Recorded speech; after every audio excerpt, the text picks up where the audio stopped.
I want to talk about something that I'm calling the fashion girly individuality complex.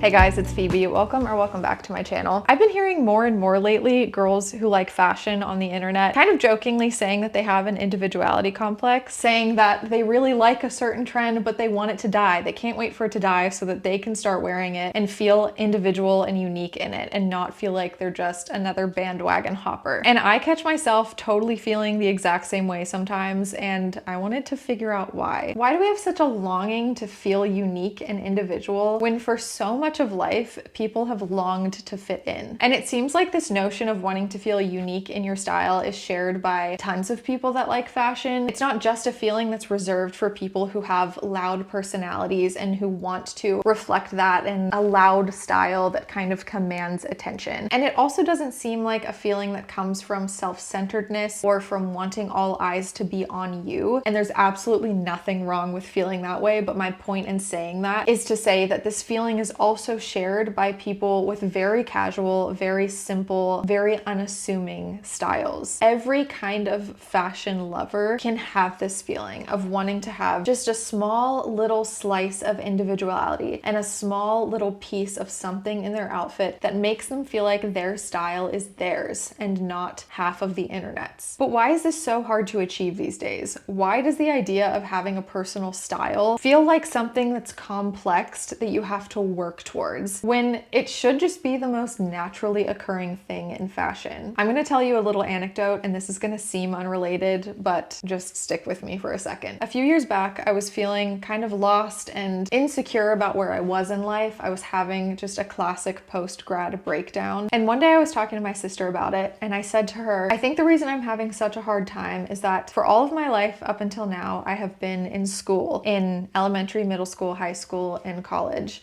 And it's always been easy for me to feel like I'm on the right path or doing a good job because I've had constant outside feedback in the form of grades. It was easy to feel like I was doing well because every week when I got a test back or a paper back, I was essentially told by an older adult that I was doing a good job. And now that I don't get grades anymore, there's nothing concrete I can point to assure me that I'm doing well in life or that I'm even on the right track. And my sister said something that I think about all the time now. She said, I also think it's just such an our generation thing to feel that way. Like thinking way back to when people lived in tribes of 20 to 50 people. Everyone was the best at something. Everyone had their thing that people came to them for. If you're really only around 20 to 50 people throughout your life, you're inevitably going to be the best at something. Everyone had their thing and they were the best at it. But now you can't be the best at anything. We're around so many more people and exposed to so many more people on the internet that there is literally zero hope that we'll be the best at anything, or the second best, or the third best, or the fourth best, or the fifth best. Everything we're good at, we can immediately find hundreds of people who are better. And I just don't think humans were meant to be exposed to that many people. And I just loved this so much because I feel like I always hear people say, you know, you don't have to be the best. Of course you don't have to be the best at something for it to be worth doing. That's so silly. You don't have to be the best. But what's rarely talked about is that people probably used to feel like the best at something,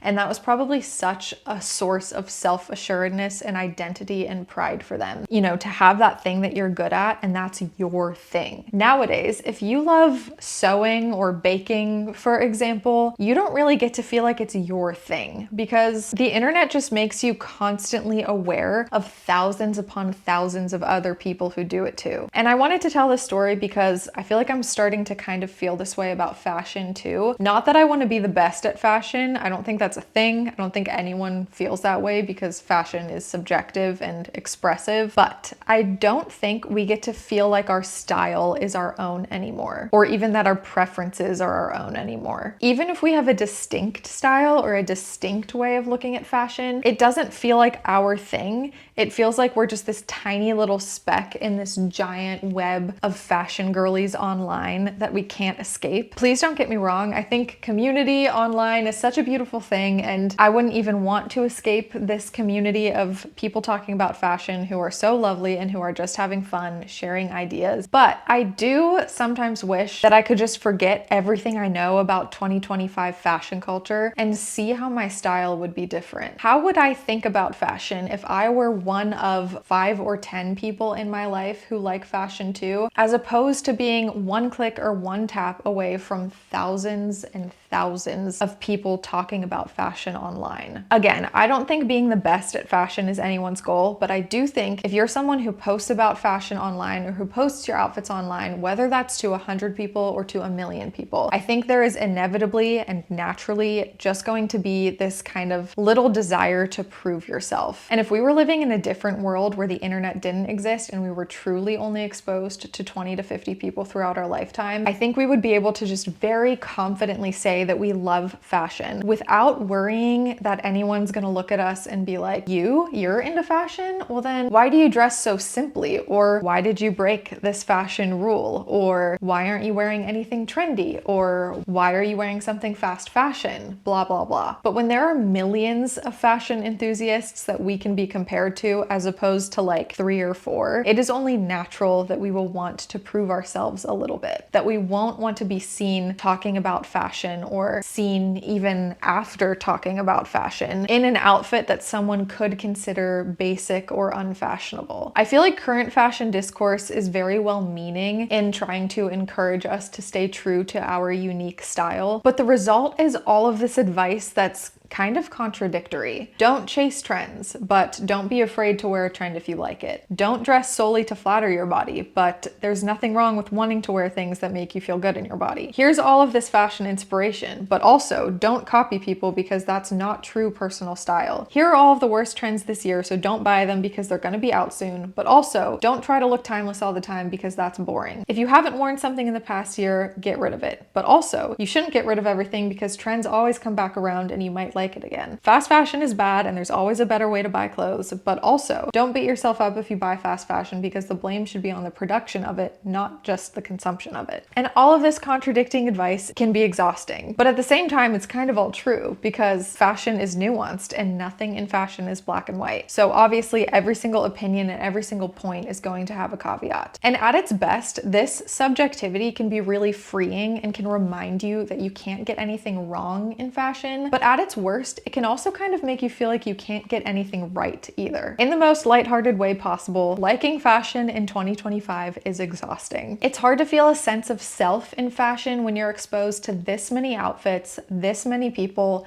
this many personal styles. No matter what your style is, you're almost never gonna feel individual or unique in it because even if there's no one in your real life that dresses like you can immediately find so many people online who do. And just as you don't have to be the absolute best at something, you also don't have to be absolutely unique in your style either. But just as people used to at least get to feel like the best at something and feel a very strong sense of identity because of it, people also used to at least get to feel unique and individual in their personal style and feel a strong sense of identity because of it. And I feel like that has been stripped from us on a whole new level in the past 10-ish years. This is not me saying that YouTube is bad or Pinterest is bad or Instagram is bad, but I do think that they've heavily contributed to our collective feeling of individuality being unachievable and of us having a hard time deciphering if our preferences are true and pure or not. I really don't think there's anything wrong with getting inspiration from the internet, but where I think we're getting stifled is just by the sheer amount of content that's out there. There's a big difference between feeling individual from the people in your real life versus feeling individual from everyone on the internet. And I just think it's interesting that for most of history, it was easy to feel individual, it was inevitable to be individual, and what people put great effort into was fitting in. And now, at least in the fashion world, it is so easy to find people who are similar to us, and where we're putting in great effort is on maintaining our individuality or maintaining our feeling of individuality. And I don't have a solution to this. I kind of just wanted to talk about it because it's something that I have found interesting and have just been kind of noodling over recently. If you have any thoughts to add to this conversation, please leave them in the comment section. And if you like this video or if it resonated at all, give it a thumbs up, subscribe to my channel if you want to. And with that, I'll see you guys in a few days with another one. Bye guys.